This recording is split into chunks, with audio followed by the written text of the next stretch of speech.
everybody, welcome to another episode of Eating Can Be Fun.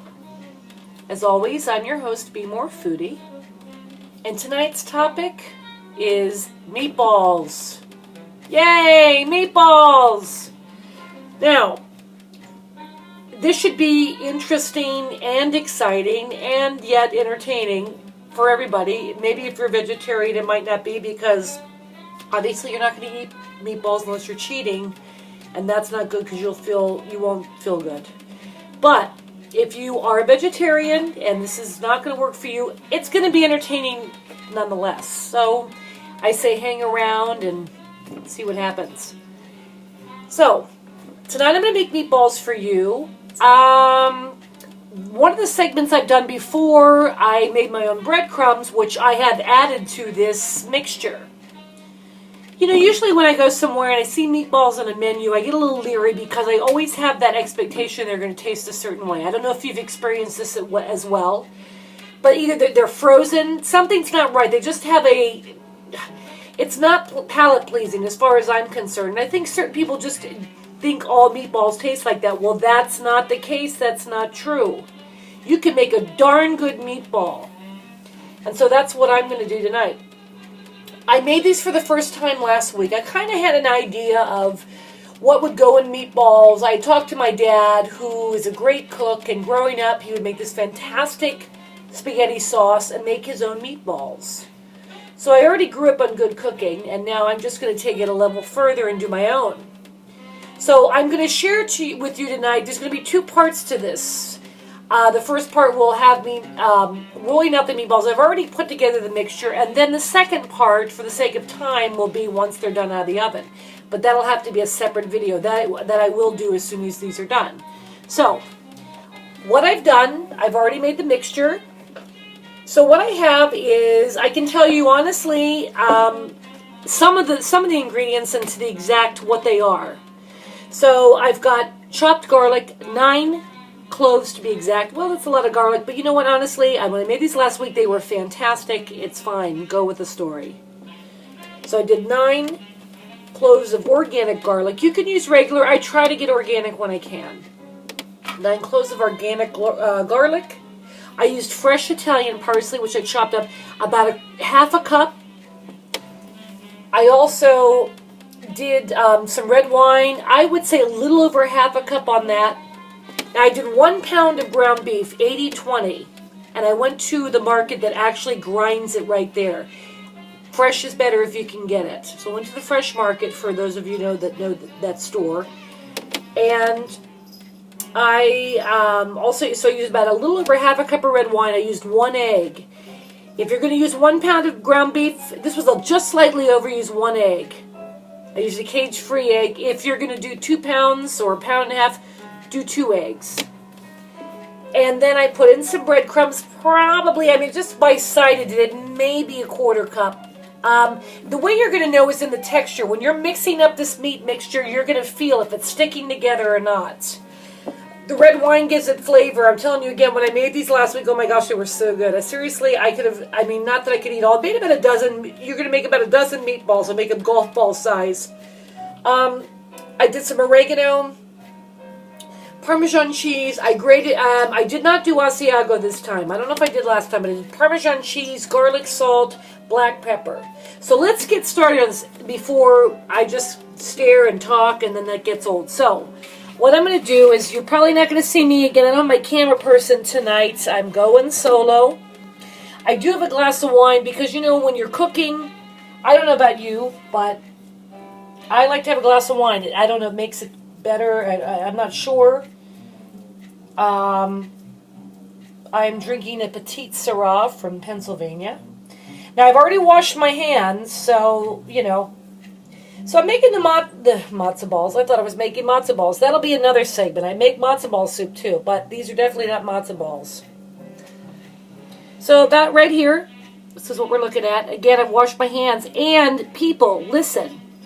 When you're dealing with raw ground beef, remember, don't touch other things without washing your hands again, because this can have bacteria. If you're touching a doorknob, you're going to turn something on. My gosh. Think. before you touch something, especially with raw meats. Chicken, all of that. I am big on washing my hands. I mean, I'd rather overwash my hands than underwash. So all I'm doing right now is I'm putting these together. I'm going to do, like I said, it's going to be about 12. I've got the temperature on the oven I've got set to 400 degrees. And I'm going to set the timer for about 25 minutes. Actually, no, I take that back. The recipe I saw said 425 minutes. It's not long enough. I've got it set at 28 to be exact. Let me tell you, when I took these bad boys out of the oven last Tuesday, whew, not only did this place reek of ultimate deliciousness, and what was coming from this kitchen of mine. This kitchen is where all the magic happens. The flavor. These meatballs were so moist, I couldn't believe it. And then when I reheated them like the next day, just as moist. I mean, seriously, they were so darn good. I was very proud with what I came up with. So I'm just kind of making them, you know, real quick here. Again, I'm trying to watch time. A little bit of jazz playing in the background. I like that little music going. It kind of, you know, it breaks the awkwardness of just the silence of me talking to you, even though I can do that like I've done on all of these videos. It's just nice to have this. Now, oh, you know, the other thing I added to this, I forgot. I had one mushroom left, like a jumbo mushroom, medium size. I chopped up a mushroom and I added to this. And also, I love spicy. So I added a large jalapeno, or jalapeno if you want to pronounce it wrong. But if you don't like spicy, you don't have to add it. Again, this is why eating can be fun. You do with it what you want. Again, I'm not a professional, like I've stated before. I just know it works. Everyone's liked the pictures I put up. They've hounded me for months about recipes, and oh my gosh, I'm coming over to your house, when's dinner? You know, those kind of things. So I thought I'd make a live go at it, you know, just to show you what I'm doing. So you can experience the magic as it unfolds right here in this kitchen. I don't have a big kitchen, but I love it. It's just got character. I live in a basement apartment, but the actual building is an old building from 1860, somewhere in there, owned by a very well-known family in Baltimore, architects, the Latrobe family.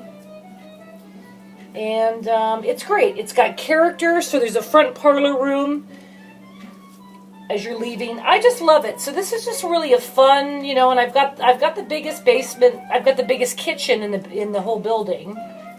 So I'm in the basement, I have a little patio I can grill, so I've already done a grilling video. So there we are. So we've got 9.